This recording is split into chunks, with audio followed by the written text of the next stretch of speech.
কাজ কখনো ছোট না, কাজকে কাজের মতো দেখো। তোমার যে জায়গায় দক্ষতা আছে সেই জায়গায় ঝাঁপাই পড়ো। হইতে পারে সেটা ফ্রিল্যান্সিং, হইতে পারে সেটা আম বেচা, হইতে পারে জাম বেচা, হইতে পারে কর্পোরেট জব, হইতে পারে সরকারি জব। ভালো প্রিপারেশন, নিজেকে ওইভাবে দক্ষ করে তোলো। এছাড়া ওই দিন শেষে কাশেম কাকার মাইক, বউ নাই, টিয়া নাই, ফ্ল্যাট নাই, বাসা নাই, বাড়ি নাই, চাকরি নাই, ক্যারিয়ার নাই, হইব কেমনে? পরিশ্রম কর বেটা। হ্যাঁ, এই যে জ্ঞানটা দিতেছি না, জ্ঞানটা দেওয়ার কারণে আমার কাছে টাকা চলে এসেছে। তোমার টাকার ব্যবস্থা তুমি করো, তোমার ধান্দার ব্যবস্থা তুমি করো। তোমাকে অমুকে করে দিব, তো অমুক ভাই আশা দিচ্ছে একটা চাকরি দিব, না ভাই এগুলা খায় না এখন মার্কেটে। মার্কেটে একটা জিনিসই খায়, দিন শেষে তোমার শক্তি তুমি, দিন শেষে তোমার এনার্জি তুমি, দিন শেষে তোমার পরিশ্রম তোমাকেই করতে হইব। আর ওই সফলতার ভাগ বাকি মানুষরা আছে নিজে। এটাই সিস্টেম, এভাবেই দুনিয়াটা চলতেছে। সুতরাং লাইফে যদি কিছু করতে চাও, নিজের কাজটা নিজে করো। কেমন?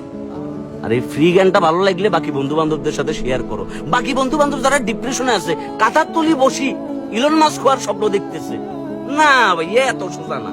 বিল Gates, Steve Jobs, Elon Musk, হ্যাঁ, কার্লোস, তারা এমনি এমনি আসে না ভাইয়া, পরিশ্রম করিয়ে এসছে।